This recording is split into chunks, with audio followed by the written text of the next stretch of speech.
Okay. This morning I have a story from the Mundaka Upanishad, which is an ancient yogic text. I was doing a little bit of research into kind of where is the yogic connection to some things I've been observing in myself, because I could only really, if you teach from your past all the time, it's stale. And if you teach from things that you haven't experienced yet, it's bullshit. And if you teach from like, just things you've read, it loses something. So I always try to bring something from, my current as lived experience and then expand that into um, a spiritual teaching. And where is the connection of that? Where is this? Because what I know is anything we're going through, millions of human beings have gone through before. We think we're so special in our suffering, but there's comfort in looking back at, the ancient texts where this particular thing is there and you go, oh, whoa, yeah, this is just a part of being a human. I'm not like especially screwed up or something. So the story goes like this. There's two birds that are inseparable companions and they perch on the same tree. One eats the sweet and bitter fruits, while the other watches in silent detachment. So that's the metaphor that is in the Upanishad. The tree represents the body or the human experience. Okay, so you imagine the tree is the body. The bird that eats is the ego self. That's our sort of like living in the world. We want people to like us. We want to experience things. It's the one that strives and reacts and clings and suffers. It tastes the fruit of pleasure and pain alike, getting caught in the endless swing between pleasure and pain, the duality, and joy and sorrow, and gain and loss, and love and rejection, and all of it. The other bird, though, is serene and still, and that's your higher self, the witness. It doesn't interfere, it watches patiently and compassionately. It's always present, but rarely noticed until we turn our awareness inward. So, in yogic philosophy, the witnessing presence is called Sakshi Bhava, and it's the ability to observe without identifying, without getting attached to it. And some people think of it as like detachment, like it's a cold detachment, but it's not. It's actually so compassionate. It's just like there's nothing to fix, there's nothing to do, there's nothing to figure out. You're just being human, but observing that humanness with complete acceptance. It's expansive and it allows us to be with our experience without being consumed by it. Now, in Baptiste yoga, we'd say in order to heal, you have to feel. Well, in order to feel, you have to be present. And in order to be present, you have to witness. So practicing witnessing ourselves instead of just being consumed in it, it's a little like this when you're watching a movie, um, and the dog dies and you cry because you think that, like your conscious mind knows that the dog didn't die and it's a movie, but your subconscious mind is in the movie and the dog died. We kind of live in that, like, oh, I'm in the movie of my emotions and what's happening and all of that. But the higher consciousness can look and go like, ah, it's just like a blip. It's just part of what's happening in the bigger picture. So for me, this past couple of weeks, as I navigate doing a lot of things for the first time on my own, I've felt really overwhelmed. Like I have a huge property and a huge yard, and all of a sudden, it's just all my responsibility on top of running two businesses and taking care of my house and everything else. And it's just felt like a lot. And I was like, so the first time I had to cut the lawn, I cried the whole time because I didn't know how to work the lawnmower, and I was like, oh, why do I have to? And I was in resistance, like, why do I have to do this? I'm mad. And I was kind of observing it, but more so just in it. And then I had to learn how to start the weed eater. We have this giant weed whacker because my ex-husband's a big guy, and so and I can barely even lift the thing, let alone start it. And I had to go on YouTube to figure it out. And and then I'm out there and I'm like second round crying with the weed eater. Like, and then I was driving the second time I had to cut the lawn. I get on the lawnmower and the blower thing got clogged up because I decided I was going to cut the lawn way shorter, which apparently clogs the lawn more. So, anyways, learning as I go. And I'm turn the lawnmower off and I pull the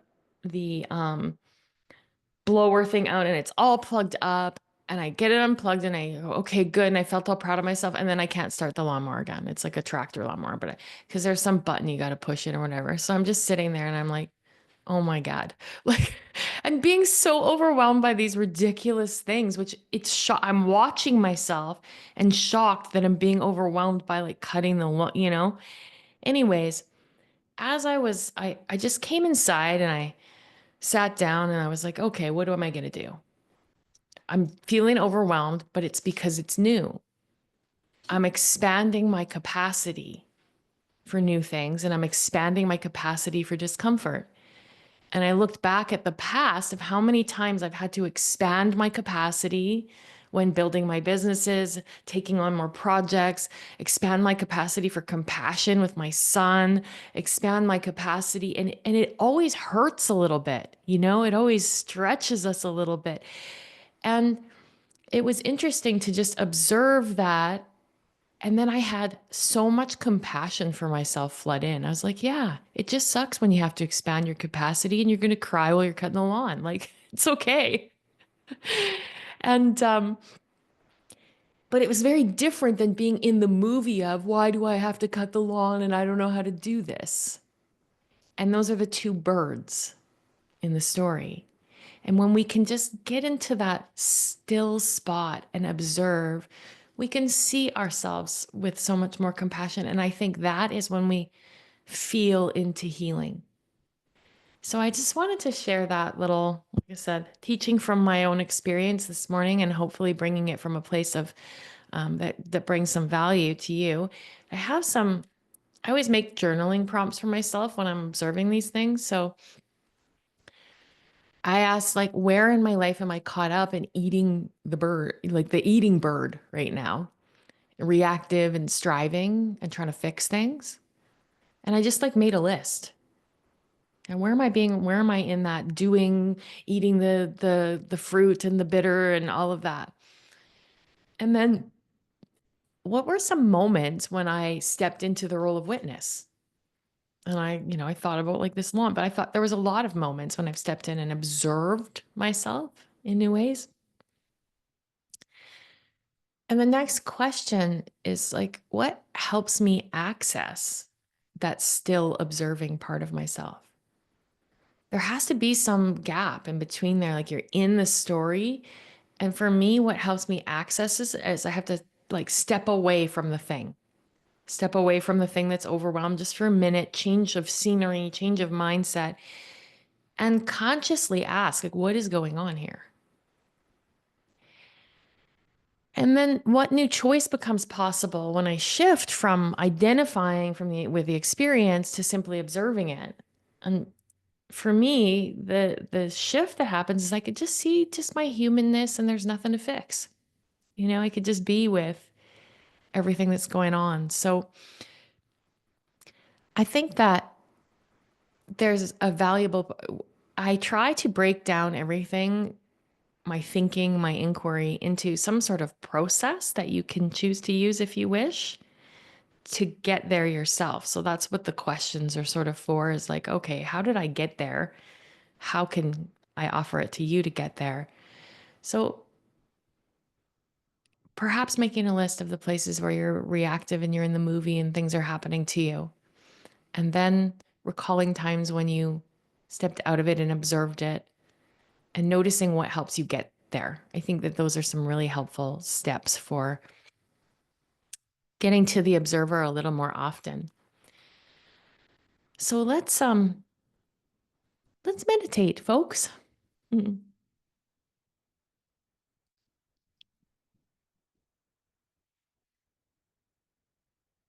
In meditation, we're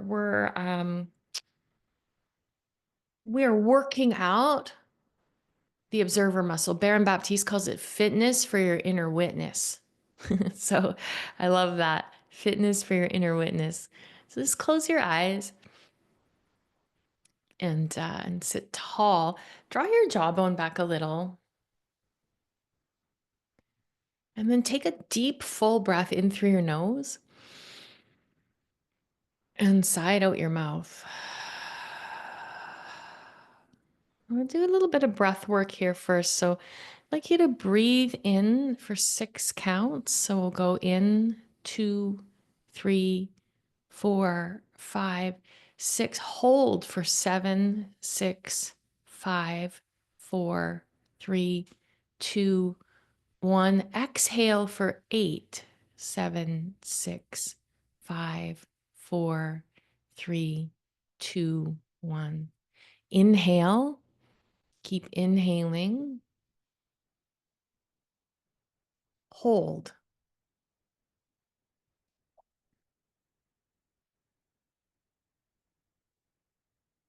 Exhale.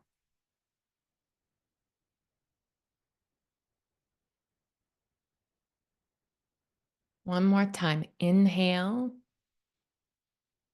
Keep inhaling. Hold.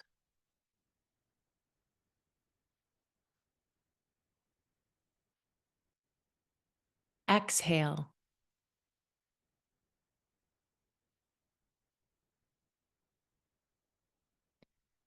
Now let your breath return to its natural rhythm.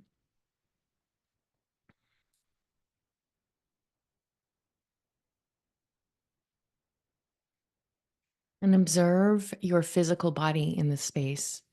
So start by observing your feet, the soles of your feet, the tops of your feet, the skin encasing your feet. Notice the curve of your ankles, your ankle bones. Then shift your attention to the front of your shins, the backs of your calves,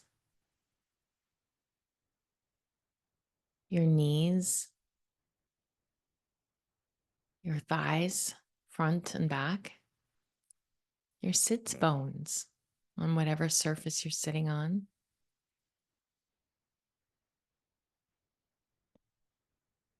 Notice your abdomen and the contents of your abdomen, all your organs resting in your pelvis.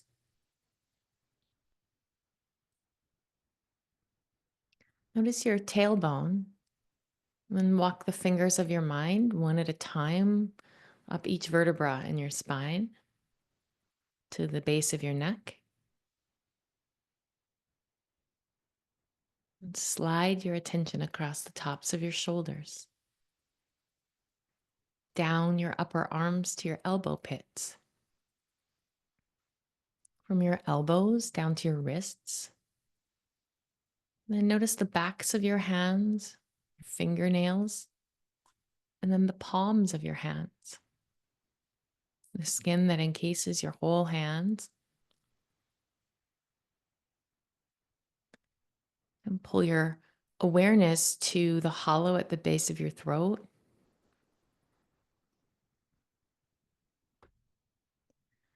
Your lower jaw, your tongue heavy on the floor of your mouth, your lower teeth, your upper teeth and jaw, your cheekbones, the outline of your ears, the rims of your nostrils, the bridge of your nose, your eyes in their sockets, seeing what you see behind your eyelids, the center of your forehead, the crown of your head.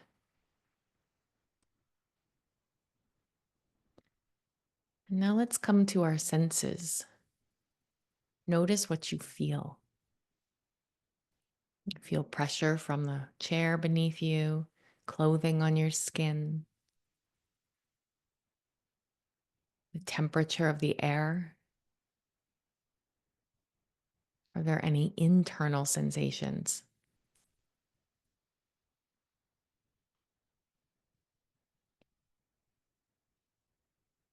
Now bring your attention to what you hear, my voice, and then what are the sounds in the room around you?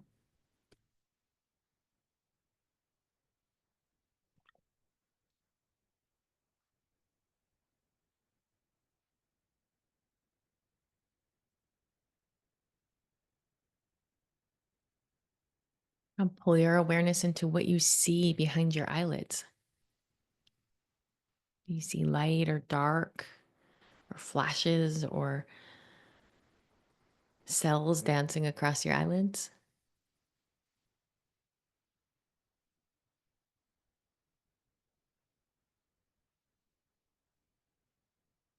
And what do you smell?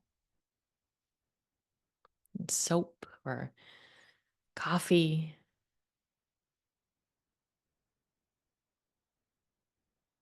a scent on the breeze of an open window. And finally, what do you taste? Just observe. There's no right or wrong, there's no good or bad. You're just practicing the art of observation without attachment.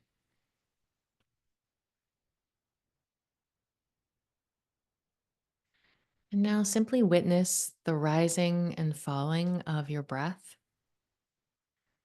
like gentle waves brushing the shore.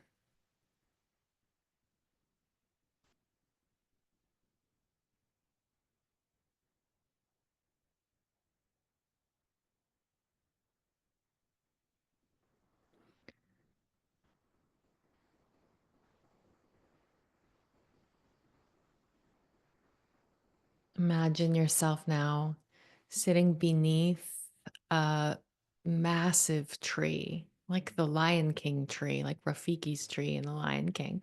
Giant roots into the earth, an expansive tree trunk, and branches that reach to the sky and to the east and to the west. The roots are so grounding, and you feel safe and supported and still. You look up and see two birds resting in the branches above. You notice that one bird flits from branch to branch, eating fruit, sweet fruit, the bitter fruit, the sweet fruit again. It's busy, restless. It's full of opinions and likes and dislikes and preferences and aversions, sensations and stories. This bird represents the part of you that's in the world, doing, reacting, trying to figure it all out.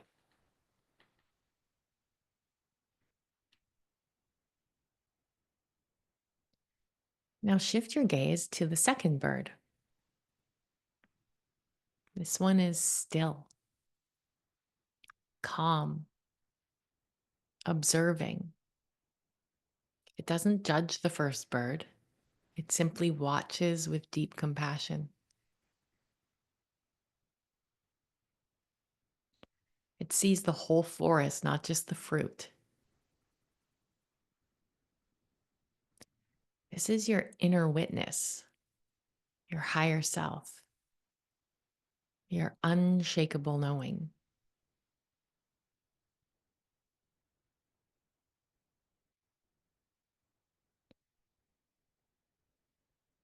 And take a moment to allow anything in your life that's felt like flitting around, reacting, doing, fixing. Let that bubble up. And can you sit in the seat of observer and just witness that with total compassion for your humanness?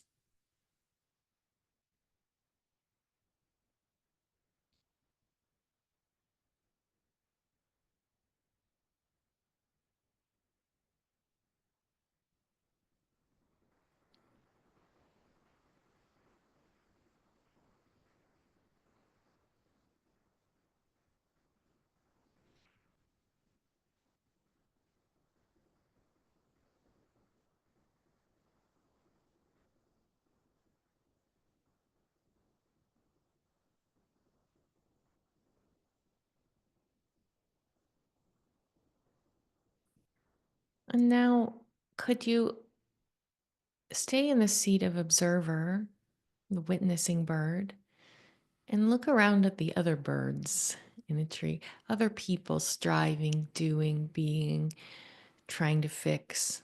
And can you simply observe with total compassion?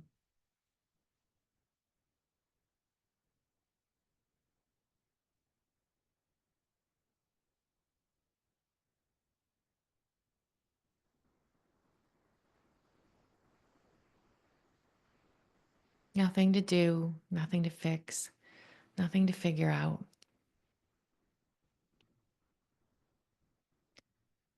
Now take a deep, full breath in through your nose and a soft exhale through your mouth. One more like that. Fill up completely, witness the full, and then empty and witness the empty. And let your eyes flutter open.